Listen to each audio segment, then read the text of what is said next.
জীবিকার অন্বেষণে নতুন গ্রাজুয়েট থেকে শুরু করে অভিজ্ঞ সবাই চাকরির সন্ধান করে থাকেন, আর চাকরি খোঁজার সবচেয়ে সহজ মাধ্যম হিসেবে বেছে নেন অনলাইনকে। বিভিন্ন সময় প্রকাশিত নানা সমীক্ষায় দেখা গেছে যে প্রায় ৮০% চাকরি কিন্তু অনলাইন জব পোর্টাল থেকেই হয়। তবে অনলাইনে চাকরি খোঁজায় রয়েছে নানা বিড়ম্বনা। অসংখ্যবার আবেদন করেও প্রত্যাশিত সাড়া পান না কেউ, আবার কেউ পড়েন প্রতারকের খপ্পরে। সোশ্যাল মিডিয়া এবং যে অ্যাপগুলো আছে সেই অ্যাপগুলোতেই জব খুঁজেছি। দেখা যায় বিভিন্ন সময় অ্যাপ্লিকেশন করছি, দেখা যায় কখনো ২০ থেকে ১০০টা পর্যন্ত অ্যাপ্লিকেশন করছি, কিন্তু সেরকমভাবে কোনো সাড়া পাইনি। বেশ কয়েক জায়গায় অ্যাপ্লাই করা হচ্ছে, অলমোস্ট প্রতিদিন ৫-৬টা বা ১০টার মতো কখনো অ্যাপ্লাই করা হয়। রিসেন্টলি অনেক স্ক্যাম বের হয়েছে জব রিলেটেড, সো ওইটাতে অনেকে আসলে প্রবলেমের শিকার হচ্ছে। তো এই জন্য আসলে স্পেসিফিক্যালি জবের ব্যাপারটা মুশকিল হয়ে যায়। সবাই হচ্ছে স্কিল ডেভেলপমেন্টের দিকে অনেক আগাচ্ছি। সফট স্কিল বলতে পারেন, গ্রাফিক ডিজাইন বা যে কোনো ধরনের স্কিল, সেই স্কিলগুলোর বেস করে হচ্ছে যে আমাদেরকে যে তারাই রেকমেন্ড করবে যে এই চাকরিগুলো আপনারা করতে পারেন, সেটা হলে আসলেই খুব ভালো হয়। দিনের পর দিন চাকরি খুঁজে হতাশ চাকরি প্রত্যাশীদের জন্য চালু হয়েছে জব পোর্টাল এটিভি জবস, যা ব্যবহারের মাধ্যমে চাকরি প্রত্যাশীদের জীবন হবে আরও সহজ। নতুন ডিফারেন্ট টাইপের একটা ফিচার ওদের আছে, সেটা হচ্ছে টপ ফিচার্ড কোম্পানি। তো ওখানে গিয়ে আমি আমার পছন্দের কোম্পানিগুলোতে জব সার্চ করে ওখানে আমি অ্যাপ্লাই করতে পারছি।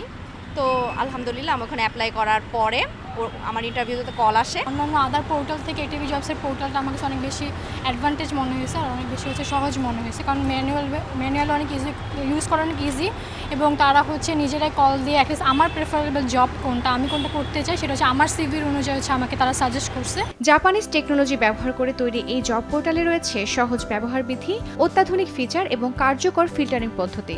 রেকমেন্ডেড জব অপশনটি ব্যবহার করে চাকরি প্রত্যাশীরা তাদের পছন্দ মতো চাকরি পেতে পারেন।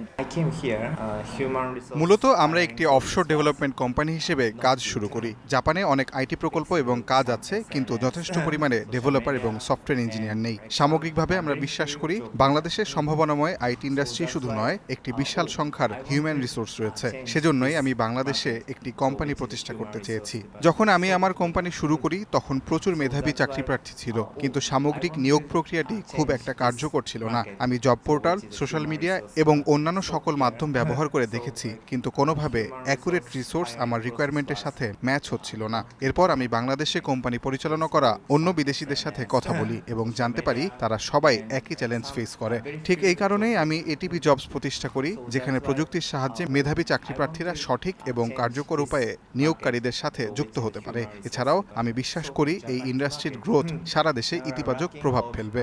জনপ্রিয়তা এবং গ্রাহক সন্তুষ্টির পরিপ্রেক্ষিতে অবশ্যই এটিভি জবস একটা সময়ে বাংলাদেশের ১ নম্বর চাকরির পোর্টাল হবে। তবে আমার ভীষণ হলো বর্ডারলেস ম্যাচ মেকিং, যেখানে উপযুক্ত নিয়োগকারী এবং চাকরি প্রার্থীরা কোনো ভৌগোলিক, অর্থনৈতিক কিংবা প্রযুক্তি সম্পর্কিত বাধা ছাড়াই নিজ নিজ নেটওয়ার্কে এক হতে পারবে।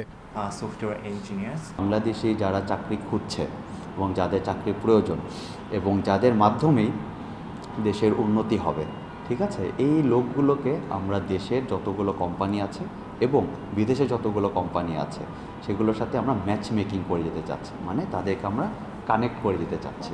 আমাদের যে বিষয়টা লোকেশনগত ফিল্টার এবং তার কতটুক আয় হলে, মাসিক আয় হলে সে চলতে পারবে, এরকম অনেক নিখুঁত কিছু প্যারামিটার আমরা দিয়ে দিয়েছি, যেগুলোর মাধ্যমে ফিল্টার করলে তাকে তার পছন্দ মতো চাকরি আমাদের জব পোর্টাল থেকে রেকমেন্ড করবে, আমাদের জব পোর্টাল থেকে দেখাবে।